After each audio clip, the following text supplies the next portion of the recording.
गौर करिए कि आज आप चतरा की बात कर रहे हैं, चतरा में आजादी के बाद से स्थानीय सांसद नहीं बना। हजारीबाग के जो सांसद हैं वो बक्सर से हैं, पलामू के सांसद जो हैं वो बक्सर से हैं, आपके धनबाद के जो सांसद हैं वो बलिया से हैं, गोड्डा के जो सांसद हैं वो भागलपुर से हैं, रांची के जो सांसद हैं वो राजस्थान से हैं। आप देखिए कि बेरमो के जो एमएलए हैं वो झारखंडी माटी से नहीं है, झरिया की जो एमएलए हैं वो झारखंडी माटी से नहीं है। आप देखिए पूर्वी सिंहभूम में जो एमएलए हैं वो झारखंडी माटी से। राज्यसभा की सीटों पर भी गिनाता हूँ, जो 6 राज्यसभा की सीटें हैं, यहाँ पर कौन बने? प्रेमचंद गुप्ता बने, यहाँ पर कौन बने? परिमल नाथवानी बने, यहाँ पर कौन बने? मुख्तार अब्बास नकवी बने। क्या ये लोग माटी के थे? झारखंड एक अलग राज्य बना है 15 नवंबर 2000 की तारीख को, तो यहाँ के नेतृत्व में भी पहला अवसर झारखंडियों को मिलना चाहिए और तमाम राष्ट्रीय पार्टियों को भी ये संदेश है कि अगर इतनी कुव्वत है आप लोगों में तो झारखंड के माटी के लोगों को ही टिकट दीजिए। धनबाद का मामला याद होगा, जो चाल धंसने से 3 महिलाएं दब गई थी। तो क्या झारखंड में जितनी अमानवीयता है, जितनी असंवेदनशीलता है, क्या आपको देश के किसी कोने में दिखाई पड़ता है? अब ये कॉन्सेप्ट बदला है, अब ये कह रहे हैं कि हमारा नेता हमारी माटी से होगा, चाहे जैसा भी रहे। लोग अभी कह रहे हैं कि कैसनो रहता हो तो मटियाक ने रहता हो, अपन घारक ने रहता हो। लोगों ने कहा कि 3rd और 4th ग्रेड की नौकरी झारखंड के लोगों के लिए 90% कम से कम आरक्षित होना चाहिए। ये क्यों कह रहे हैं कि मर जा रहे हैं जमीन के नीचे, कहीं पर लोग सड़क दुर्घटना में मर रहे हैं, कहीं गोली चला के मार दिया जा रहा है। मतलब इतनी पीड़ा और इतनी वेदना देश के किसी भी इलाके में नहीं है। कहीं पर एक जिंदगी को भी खतरा होता है, मौत हो जाती है, तो पूरा शासन प्रशासन हिल जाता है। यहाँ तो मौत एकदम बिल्कुल कैजुअल कर दिया गया है कि हाँ हो गया। समझिए, मोदी की सरकार ने जितना छल झारखंडियों के साथ किया है और यहाँ पर जितना छल हुआ है वो किसी की लड़ाई नहीं है। ये राजनीति जो लगातार माफियाओं के, गुंडे और मवालियों की गिरफ्त में चली गई है, तो एक बहुत बड़ा आक्रोश और एक बहुत बड़ा रोष आम जनमानस। नमस्कार, मैं हूं रवि कुमार और आप देख रहे हैं मामबे न्यूज। अभी मैं हूं बरही में, संजय मेहता के यहाँ हूं और मैं मिलाऊंगा उनसे और जानूंगा इनकी राजनीति के बारे में। आज लोग इनको पहचानने लगे हैं, जानने लगे हैं और इनके भाषण के, इनके बातों के दीवाने हो गए हैं। लोग इनके दहाड़ से अब पूरा लोग राजनीति में डरने लगे हैं इनसे। अब जो विपक्षी है वो डरने लगे हैं। इनके दहाड़ से लोगों को खुशी मिलती है और विपक्षियों को तकलीफ पहुंचती है। तो कहीं ना कहीं अब बिना देर किए हुए संजय मेहता से मिलाएंगे और इनकी जर्नी के बारे में जानेंगे। राजनीति की जर्नी अब कैसी है, 2024 में अब हम लोग पैर रखने ही वाले हैं। अब चुनाव का माहौल बनने वाला है और क्या इनकी पूरी विचार है, क्या किस तरह की तैयारियां हैं, ये सब बातें जानेंगे। मामबे के तमाम दर्शकों को बहुत बहुत झारखंडी जोहार, तमाम झारखंड वासियों को भी झारखंडी जोहार पेश करता हूँ। जेबीकेएसएस अब पहचान का मोहताज नहीं रह गया है। अब जहाँ भी सभा होती है, मंत्री से ज्यादा भीड़ हो रही है। मंत्री का सभा में इतना भीड़ नहीं होता है जितना आपके सभाओं में अब भीड़ होने लगा है। सबसे पहले ये रीजन को मैं जानूंगा। देखिए, जब आपके विचारों में ताकत होती है और जब आप जनता को इस बुनियाद पर एकजुट कर लेते हैं कि वैचारिक तौर पर ये लड़ाई है, पैसे पूंजी की लड़ाई नहीं है, ये राजनीति जो लगातार माफियाओं के और गुंडे और मवालियों की गिरफ्त में चली गई है, तो एक बहुत बड़ा आक्रोश और एक बहुत बड़ा रोष आम जनमानस में भी है। और अब आम जनता ये सोच रही है कि एक ऐसा विकल्प हम लोगों के समक्ष आए जो झारखंड में वैचारिक बातचीत करे, जो विचारों पर बातचीत करे, जो मुद्दों पर बातचीत करे, जो लगातार सड़कों पर संघर्ष करते हुए दिखाई पड़े और जो ताल ठोक कर ये कहे कि हाँ, इन लोगों के खिलाफ सीधे तौर पे हम लोग हैं और हम इन लोगों के खिलाफ आवाज बुलंद करना चाहते हैं। और इसी बेबाकी को, इसी जुनून को लोगों ने पसंद किया है और इस कारण से ये जनसैलाब आपको सड़कों पर, मैदानों में दिखाई पड़ रहा है। संजय जी, एक चीज जानना चाहेंगे। पहले से भी तो यहाँ पार्टी है, जेएमएम पार्टी है, भाजपा है, कांग्रेस है, इंडिया गठबंधन अब हो चुका है। तो कहने का मतलब है वो भी तो पहले से है। आपकी पार्टी में क्या खास है जो लोग आपकी तरफ इस तरह से आकर्षित हो रहे हैं? देखिए, मैं साफ तौर पर ये कहना चाहता हूँ कि इस वक्त जब हम आपसे इंटरव्यू अभी कर रहे हैं आप हमारा, ये झारखंडी भाषा खतियान संघर्ष समिति अभी एक समिति है, एक संगठन है जो लगातार इन मुद्दों पर आंदोलन कर रहा है। लेकिन आने वाले वक्त में कुछ दिनों के बाद औपचारिक तौर पर आप लोगों को हो सकता है कि हम लोग ऐसी कोई खुशखबरी दें कि ये हम लोग अब परिवर्तित हो रहे हैं दूसरे रूप में, उसका कुछ नाम भी अलग हो सकता है। लेकिन अभी आप जब ये कह रहे हैं कि आप लोगों के बीच में इतनी सारी पार्टियां हैं, जेएमएम है, आसू है, तमाम जिन पार्टियों का भी आपने नाम लिया, उसके बावजूद भी इसके प्रति आकर्षण का क्या कारण है? एकमात्र कारण यही है कि झारखंड में 23 सालों के दौर में लोगों ने ये बार-बार देखा है कि तमाम लोग जो राजनीतिक सत्ता में आए, जिन्होंने यहाँ की कुर्सियों को सँभाला, वो लगातार वादे तो ज़रूर करते रहे। उन्होंने वादे गिनाए भी। उन्होंने झारखंड की जनता को कई भरोसा दिया और भरोसा देने के बावजूद यहाँ की जनता के साथ एक बड़ा छल किया गया।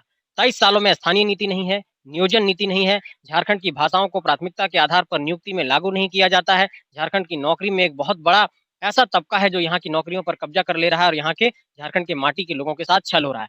ऐसे में आप विस्थापन की भी समस्या पर गौर करेंगे तो दिखाई पड़ेगा पुनर्वास नहीं हुआ है। तो एक बहुत बड़ा आक्रोश है लोगों में तमाम मुद्दों को लेकर और इस कारण से लोग एकजुट हो रहे हैं। आपकी पार्टी कहती है कि स्थानीय लोगों को कम से कम 75% नौकरियां मिलनी चाहिए। ये क्या मांग है इसके बारे में? देखिए, हम लोग ये कहते हैं कि झारखंड की नौकरी में 3rd और 4th ग्रेड की नौकरी में 90% सीटें झारखंड के लोगों के लिए आरक्षित होनी चाहिए, 75% नहीं।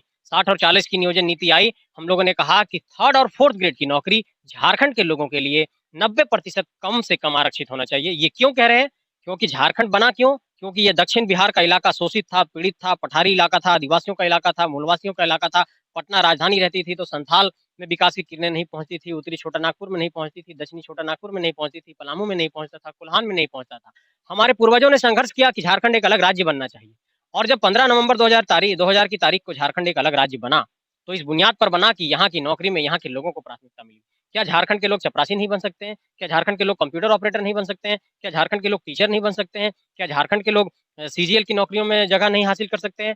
तो अगर आप 3rd और 4th ग्रेड की नौकरी में भी एक बड़ा अतिक्रमण कर देंगे, तो फिर कैसे होगा? झारखंड के लोगों को उनका हक और अधिकार तो मिलना चाहिए। इसी बुनियाद पर हम लोग लड़ाई लड़ रहे हैं। हम अपने क्षेत्र की बात करेंगे, चतरा जिले की बात करेंगे, मैं वहाँ से हूँ। वहाँ पे अभी तक स्थानीय केबीसी में सवाल है कि स्थानीय सांसद आज तक नहीं बना। इसके रीज़न के बारे में आप कुछ बोलना चाहेंगे? जयराम दा वहाँ पहुँचे थे तो एक डायलॉग भी बोला था उन्होंने, बाहरियों को खिलाएँगे, पिलाएँगे लेकिन अब स्थानीय लोगों को ही सांसद बनाएँगे। तो इसके बारे में थोड़ा-सा हमें बताएँ। देखिए, साफ तौर पर मैं ये कहना चाहता हूँ कि कई लोगों को हम लोगों ने जब ये बात कहा कि झारखंड में नेतृत्व का अंकुरन होना चाहिए, जब हम लोगों ने सभाओं से कहा, तो सब का ऐसा कहने लगा, हम लोगों का एक तरीके से हम लोगों पर तंज भी कसा गया। मैं खोरठा में कहना चाहता हूँ इस बात को। सब कहने लगा कि अरे छोड़ो नेता बनत हो लोगो, से भरी आंदोलन करो तो, बाप रे! ई सबके देखी ना खाली नेतागिरी के, ई सबके नशा चढ़ल हो। बात नेतागिरी का, नशा चढ़ने का नहीं है। बात है झारखंड में पॉलिटिकल लीडरशिप कैसे पनपेगा, इस बुनियाद पर लड़ाई लड़े जाने की बात है। और हम लोग ये क्यों कह रहे हैं? क्योंकि आप गौर करिए कि आज आप चतरा की बात कर रहे हैं, चतरा में आज़ादी के बाद से स्थानीय सांसद नहीं बना। हजारीबाग के जो सांसद हैं वो बक्सर से हैं, पलामू के सांसद जो हैं वो बक्सर से हैं, आपके धनबाद के जो सांसद हैं वो बलिया से हैं, गोड्डा के जो सांसद हैं वो भागलपुर से हैं, रांची के जो सांसद हैं वो राजस्थान से हैं। आप देखिए कि बेरमो के जो एमएलए हैं वो झारखंडी माटी से नहीं है, झरिया की जो एमएलए हैं वो झारखंडी माटी से नहीं है।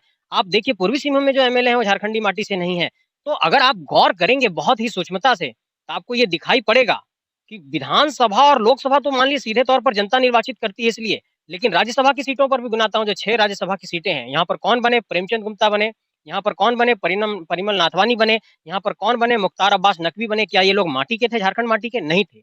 इसका मतलब कि झारखंड के 81 विधानसभा, झारखंड के 14 लोकसभा और झारखंड के 6 राज्यसभा की सीटों पर एक बड़ा अतिक्रमण हुआ है। और अगर झारखंड एक अलग राज्य बना है 15 नवंबर 2000 की तारीख को, तो यहाँ के नेतृत्व में भी पहला अवसर झारखंडियों को मिलना चाहिए। और तमाम राष्ट्रीय पार्टियों को भी ये संदेश है कि अगर इतनी कुव्वत है आप लोगों में, तो झारखंड के माटी के लोगों को ही टिकट दीजिए। इस बात की हम लोग वकालत करते हैं और समर्थन करते हैं कि आपके पार्टी के भीतर भी कोई होगा माटी का कार्यकर्ता, किसी कार्यकर्ता को लड़ाइए। पैरासूट से कैंडिडेट क्यों लाते हैं आप लोग? कहीं दूसरे जगह से कैंडिडेट ला करके थोप देते हैं, चतरा जैसे जगह में, आप हजारीबाग जैसे जगह में, धनबाद जैसे जगह में, उसी माटी से किसी आदमी को आप टिकट दीजिए, अपने कार्यकर्ता को टिकट दीजिए। ये हम लोग बात कह रहे हैं। अभी आप 3 जगहों का बात किया, चतरा का बात किया, हजारीबाग का बात किया, धनबाद का बात किया। यहाँ पे सांसद जो हैं वो भाजपा के हैं, तो कहीं न कहीं मोदी मैजिक तो नहीं चलता? देखिए, एक बात समझिए, मोदी की सरकार ने जितना छल झारखंडियों के साथ किया है और यहाँ पर जितना छल हुआ है, वो किसी ने ही नहीं किया। मैं बताता हूँ एक उदाहरण देकर के। अडानी को दिया गया ओपन कोस्ट माइनिंग का, कोल माइनिंग का प्रोजेक्ट बड़का गांव के गोंदलपुरा में। गोंदलपुरा के लोगों ने लगभग सैकड़ों ग्राम सभा करके कहा कि हम लोग अपनी जमीन नहीं देंगे और यहाँ पर अधिग्रहण करने नहीं देंगे। और साफ तौर पर जब अगर ग्राम सभा नहीं देना चाहती है जमीन, अगर ग्राम सभा की सहमति नहीं होती है, तो उस भूमि का अधिग्रहण नहीं होता है। लेकिन आपने गौर किया होगा कि जब एनटीपीसी का प्रोजेक्ट लगा, पकरी बरवाडी का प्रोजेक्ट लगा बड़का गांव में, तो कितनी गोलियां चली, चीरुडी गोली कांड आपको याद होगा। आप अभी देखिए, जब वहां पर लोग आंदोलन कर रहे हैं अडानी को लेकर के, तो लगातार वहां पर भी लोगों पर केस मुकदमे किए जा रहे हैं। जो बड़े बड़े लैंड एक्विजिशन का मामला है, भूमि अधिग्रहण का जो मामला है, जिसमें बड़े कोल खनन की परियोजनाएं लगती हैं, वो एक राष्ट्रीय मसला है। वो राष्ट्रीय मसला क्यों है? क्योंकि जो वन, पर्यावरण, जंगल, खनन जो मामला है, वो संवर्ती सूची का विषय है संविधान में। और जब संवर्ती सूची का विषय होता है, तो उसमें अंतिम निर्णय कहीं ना कहीं जो है सेंट्रल गवर्नमेंट लेती है। अब कहीं पर कोयला खनन की परियोजना लगनी है, जमीन का अधिग्रहण होना है, तो जब कोयल माइनिंग का आप वहां पर प्रोजेक्ट दे रहे हैं किसी कंपनी को, खनन कंपनी को, तो भूमि का अधिग्रहण कर रहे हैं, तो उसका पुनर्वास तो करेंगे ना। उसमें एक पॉलिसी होती है, रिहेबिलिटेशन एंड रीसेटलमेंट, पुनर्वास के लिए। अब उसमें क्या हो रहा है कि यहाँ के लोगों को पुनर्वास नहीं करके आपकी जमीन को ले लिया जा रहा है, नौकरी नहीं दी जा रही है आपको, आप सड़क पर दर-दर की ठोकरें खाइए। सरकार को मतलब नहीं है, कोयला खनन की कंपनियों को मतलब नहीं है। आपने देखा होगा कि बड़का गांव में जो जनता की जाने वाली सड़क है, जिस पे जनता के उपयोग का जो सड़क है, उस पर ट्रांसपोर्टिंग होता है कोयले का, और हर 15 दिन 20 दिन में 5 लोग, 10 लोग, 2 लोग सड़क दुर्घटना में मरते हैं। कुछ दिनों पहले आपने देखिए कि 2 आदिवासी समुदाय के हमारे भाई बहन लोगों का डेथ हुआ उसमें, और 3 लोगों का एक्सीडेंट हुआ, तो इसमें एक घायल भी हुए। तो इस तरीके से आम लोग हमारे मरने को मतलब मर रहे हैं, उनको सम्मानजनक एक मृत्यु भी नसीब नहीं हो रही। धनबाद का मामला याद होगा, जो चाल धंसने से 3 महिलाएं दब गई थी।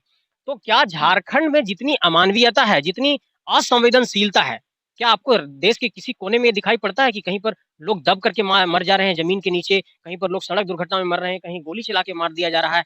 मतलब इतनी पीड़ा और इतनी वेदना देश के किसी भी इलाके में नहीं है। कहीं पर एक जिंदगी को भी खतरा होता है, मौत हो जाती है, तो पूरा शासन प्रशासन हिल जाता है। यहाँ तो मौत एकदम बिल्कुल कैजुअल कर दिया गया है कि हाँ, हो गया तो क्या दिक्कत है। मतलब यहाँ पर आदमी का मौत होना, किसी झारखंडी का मौत होना, ऐसा लगता है कि कोई अगर पशु की मृत्यु हो गई है, उसको मनुष्य के रूप में काउंट ही नहीं कर रहे हैं झारखंडियों को। इतनी बेबसी और पीड़ा है, तो हम लोग आंदोलन ना करें तो क्या करें? संजय मेहता कहते हैं कि ये बेबसी की बात है, लेकिन मैं आपको बताना चाहता हूँ, चतरा जिला का ही मैं रहने वाला हूँ, वहाँ की बात बताने जा रहा हूँ कि सांसद पहले भी बन चुके हैं सुनील सिंह, और दूसरी बार जब वो ये स्थानीय का बात आया था, वहाँ पहले भी आ चुका है, उनका पुतला दहन भी हुआ, बहुत सारी चीजें हुई, लेकिन फिर भी अगले वर्ष से बहुत ज्यादा वोट से फिर से सांसद बनाए गए सुनील कुमार सिंह। तो ये मोदी मैजिक नहीं कहा जाए तो क्या कहा जाए? देखिए, ये बात ये है कि भारतीय राजनीति के साथ एक बड़ा दुर्भाग्य ये है कि यहाँ के लोगों को एक तरीके से आप कह सकते हैं कि जो ध्रुवीकरण है राजनीति में, जिसको पोलराइजेशन कहते हैं अंग्रेजी में, एक रिलीजियस रेडिकलिज्म जिसको हम लोग कहते हैं, धार्मिक एक तरीके से धर्मांधता, धार्मिक उन्माद। मैं ये कहता हूँ कि धर्म बहुत ही गौरव का विषय है। अगर मैं एक हिंदू हूँ, तो मैं ईश्वर की आराधना करूँगा, मैं पूजा करूँगा। लेकिन अगर राजनीति की बात आएगी, तो राजनीति का धर्म क्या होना चाहिए? राजनीति का धर्म ये है कि जन कल्याण, राजनीति का धर्म ये है कि जनता के विकास का काम हो। मैं ये साफ तौर पर कहना चाहता हूँ कि धर्म को राजनीति से आप मत जोड़िए। राजनीति एक ऐसा विषय है जिसमें शिक्षा की बात हो, जिसमें रोजगार की बात हो, जिसमें पलायन जो हो रहा है उसको नौकरी देने की बात हो। राजनीति ये है कि नीतियाँ जनता के लिए बने। मैं ये सवाल पूछना चाहता हूँ कि अगर मोदी मैजिक की बात की जा रही है, तो क्या झारखंड में कोई ऐसा मैजिक हुआ कि यहाँ के लोगों का कल्याण हो? क्या झारखंड में जितनी कोल खनन की परियोजनाएँ लगी हैं, चाहे वो आम्रपाली टंडवा का प्रोजेक्ट हो, चाहे वो बड़कागाँव में एनटीपीसी का प्रोजेक्ट हो, चाहे वो बांझेडी का प्रोजेक्ट हो कोडरमा में, चाहे वो बरही में जियाडा का प्रोजेक्ट हो, चाहे आप देखिए भारतमाला की परियोजना हो, चाहे आपने जो देखा होगा कि जो आपका रेल की जो परियोजना है, जिसमें सांसद महोदय ने कहा था कि हम अगली बार जब नॉमिनेशन करने आएँगे तो शिवपुर कठौतिया रेल लाइन से आएँगे। आपने देखा डुमरी फील्ड फायरिंग रेंज का भी एक मामला बहुत चर्चा में रहा है आपके चतरा में। तो जो भूमि अधिग्रहण हुआ है, चाहे वो बीसीसीएल हो, सीसीएल हो, वेदांता हो, तमाम कंपनियाँ हो, जितना भी भूमि अधिग्रहण हुआ है, जो लोग विस्थापित हुए आज कहाँ हैं, इसका आकलन एक बार सेंट्रल गवर्नमेंट भी करे और उस आकलन के बाद एक डेटाबेस जारी हो। इसलिए हम लोग कहते हैं कि झारखंड में एक विस्थापन और पुनर्वास आयोग गठित होना चाहिए और वो आयोग ये चिन्हित करे कि झारखंड में कितने जमीनों का अधिग्रहण हुआ, कितने लोग विस्थापित हुए, कितने लोगों को पुनर्वास का लाभ मिला, कितने लोगों को नौकरी मिली, कितने लोगों के बच्चे को स्किल डेवलपमेंट के साथ ट्रेनिंग दिया गया। इन सारे चीज़ों पर एक अध्ययन होना चाहिए, नहीं तो यहाँ के लोग अपनी ज़मीन गँवाते रहेंगे, नौकरी दूसरे लोग लेते रहेंगे और यहाँ पर पुनर्वास के नाम पर लोगों को। संजय मेहता जी से एक कठोर सवाल मेरा रहेगा कि वो अभी बताया कि कोई पार्टी नहीं बनी हुई है, बस एक हम लोग का एक अपना ग्रुप है वो बना हुआ है। जिस दिन पार्टी का लोगो बनेगा वो अलग नाम भी हो सकता है। मेरा एक सवाल ये है कि अगर आपको कहीं से ऑफर आता है भाजपा से, कांग्रेस से, इंडिया गठबंधन से या आजसू से, तो क्या वो जेबीकेएसएस उसमें विलीन होगी? देखिए, जब आप एक बात समझिए, आपकी माटी पर एक बड़ा खतरा है और माटी माँ के समान होती है और आप माँ को बचाने के लिए लड़ रहे हैं, तो आप सौदेबाजी में जाएँगे। तो ये समझ लीजिए कि झारखंडी माटी को बचाने की एक बहुत बड़ी लड़ाई है और ये लड़ाई चुनावी राजनीति से बहुत इतर है। ये लड़ाई चुनावी राजनीति हो जाने के बाद ना खत्म होगी और ना ही चुनावी राजनीति हो जाने से ये पूरे लड़ाई का समाधान हो जाएगा। ये एक बहुत बड़ी लड़ाई है, एक व्यापक लड़ाई है और ये एक व्यापक संघर्ष है और ये संघर्ष तब तक करते रहेंगे जब तक ये रगों में साँस रहेगा। और मैं आपको साफ तौर पर ये कहना चाहता हूँ कि झारखंडी माटी के लिए कहीं भी किसी तरीके की ऐसी कोई सौदेबाजी हम लोग नहीं कर सकते हैं। हम लोग झारखंडी माटी के लिए लड़ेंगे, चुनाव लड़ें, ना लड़ें वो अलग विषय है। चुनाव लड़ना हम लोगों की प्राथमिकता नहीं है। झारखंड को बचाना हम लोगों की प्राथमिकता है। झारखंड के लोगों को हक अधिकार कैसे मिले ये हमारी प्राथमिकता है और इसी प्राथमिकता को अपना धर्म मानते हुए हम लोग इस लड़ाई को आगे तेज करेंगे। संजय मेहता जी एक चीज़ बताइए हमको, जेबीकेएसएस जब भी बात करती है, भाषा की बात करती है, खतियान की बात करती है, माटी की बात करती है, माँ की बात करती है, झारखंड की बात करती है, तो क्या अलग हुआ है अभी तक आपके जर्नी में, लोगों में कुछ बदलाव देखने को मिला? लोगों में एक सबसे बड़ा बदलाव ये है कि झारखंड के भीतर झारखंडी भावना, झारखंड के भीतर झारखंडी इमोशन, झारखंड के मुद्दे, झारखंड का रोजगार, झारखंड में विस्थापन, झारखंड में पलायन, झारखंड में नेतृत्व कौशल, झारखंड में खिलाड़ियों को लेकर के पहल, झारखंड में आंदोलनकारियों को आगे करने की पहल, इसको लेकर के एक बहुत बड़ा बदलाव सामने आया है और एक बहुत बड़ा चेंज जो हम लोग देख रहे हैं। पहले क्या होता था कि हम लोगों की जो साइकोलॉजी है, जो हम लोगों का मनोविज्ञान है, वो ऐसा मानता था कि अरे हमारे बीच का कोई नेता नहीं हो सकता है। कोई भी बाहर से अगर बोरो प्लेयर जैसे आते हैं ना, वैसे अगर कोई आया तो हम लोग एक्सेप्ट कर लेते थे कि नहीं, ये हम लोगों से ज़्यादा बेटर है, यही हमारा नेता होगा। अब ये कॉन्सेप्ट बदला है, अब ये कह रहे हैं कि हमारा नेता हमारी माटी से होगा चाहे जैसा भी रहे। लोग अभी कह रहे हैं कि कैसनो रहता हो तो मटिया ने रहता हो, अपन घराक ने रहता हो ओकरे चुन। तो इस तरह की जो बात गाँव घर से आ रही है कि हम अपना लीडरशिप अपनी माटी से देंगे, अपने लीडरशिप का अंकुरन अपनी माटी से करेंगे, अपना नेतृत्वकर्ता अपने घर आँगन से चुनेंगे। ये एक बहुत बड़ा बदलाव है और राजनीति में अगर आपके बीच का आपका नेता नहीं होता है, तो आपके सवाल भी बहुत अनुत्तरित रह जाते हैं, आपके सवालों का जवाब नहीं मिलेगा, आपके लोग सदन में बोलने वाले नहीं होते। अभी मानसून का सत्र चला, 14 लोकसभा के सांसद हैं, 6 राज्यसभा के सांसद हैं झारखंड से। आपने गौर किया होगा कि सदन के अंदर मानसून सत्र में झारखंड के इतने बड़े आंदोलन के संदर्भ में, स्थानीय नीति, नियोजन नीति के संदर्भ में लोकसभा के अंदर कोई भी एक सांसद इस बात को आवाज नहीं उठाया कि झारखंड में एक बहुत बड़ा आंदोलन चल रहा है, इन पहलुओं पर विचार किया जाना चाहिए, 9वीं अनुसूची में क्या इसको शामिल किया जा सकता है, क्या 371 अनुच्छेद के की तरह झारखंड के लिए कुछ पहल किया जा सकता है, जैसे आंध्र प्रदेश के लिए 371 डी में है। इन सारे पहलुओं पर कोई विचार विमर्श नहीं हुआ, तो इसलिए नेता हमारे बीच का होना चाहिए। कहीं न कहीं साफ तौर से संजय मेहता जी ने कहा कोई भी बात हो, लेकिन घर की बात हो और घर के ही लोग चुने जाएँगे इस बार। संजय मेहता जी एक चीज़ और जानना चाहेंगे हम, आपके लोगो में टाइगर का जो लोगो दिया हुआ है और जयराम महतो को भी टाइगर के नाम से सुशोभित किया गया है। क्या है इसका रीज़न? इसके बारे में क्या सोच है ये? देखिए, एक बात होता है कि जब आप किसी आंदोलन में होते हैं, तो ये बेहद ज़रूरी है कि उसमें एक आक्रामकता हो, एक तेवर हो, एक जोश हो और एक युवा का जो जोश होता है, वो दिखाई पड़े। हम लोगों ने जब इस आंदोलन की शुरुआत की और हम लोगों को ये महसूस हुआ कि अगर ये आंदोलन में इतना जोश है, नौजवानों की इतनी सहभागिता है, तो जो आक्रामकता का प्रतीक है टाइगर, वो हम लोगों ने कहा कि इसका हम लोग लोगो रखते हैं ताकि संगठन के लोगों को हमारा एक मतलब एक तरीके से एक प्रेरणा मिले, लड़ने की एक भावना आए, जीतने की एक भावना आए और इसी कारण से उसको चुना गया था।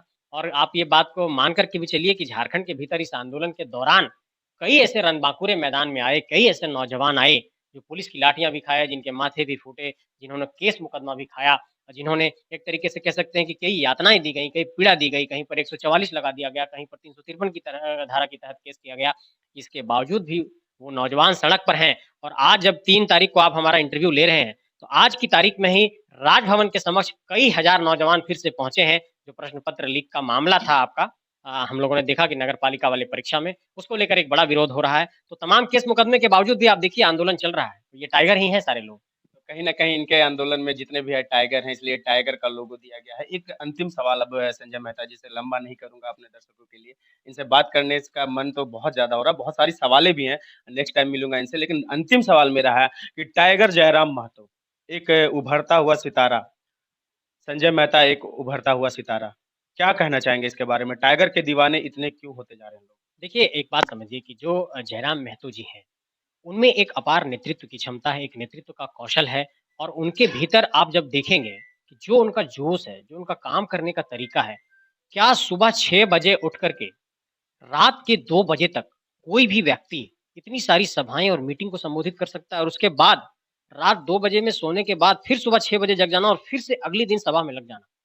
तो एक बहुत बड़ी जीवटता है, एक संघर्ष का जुनून है उनके अंदर और इसने कई नौजवानों को प्रेरित किया है कि जो इतना संघर्ष है, जो इतना जीवटता है, जो इतना जोश है, जो इतना जुनून है, वो झारखंडी माटी के लिए वो खपा रहे हैं और लोगों को उनका डेडिकेशन दिख रहा है कि ये व्यक्ति वास्तव में समर्पित भाव से पूरे झारखंड के लिए खुद को झोंक दिया है और यही कारण हम लोगों को भी प्रेरित करता है कि अगर हमारे संगठन के हमारे नेता इतना मेहनत कर रहे हैं, तो हम लोग पीछे क्यों रहे? और इसलिए हम लोग भी उनके पीछे-पीछे चलने को तैयार हैं और पूरे झारखंड में एक तरीके से कह सकते हैं कि नए नेतृत्व का जो अंकुरन हुआ है, उसको हम लोग सींचने का काम कर रहे हैं और हम लोग इस आंदोलन के माध्यम से नए नेतृत्वकर्ताओं को आगे ला करके झारखंड को सींचेंगे, इस आंदोलन को सींचेंगे और झारखंडी माटी को एक नया विकल्प देने का प्रयास करेंगे, यही कोशिश है।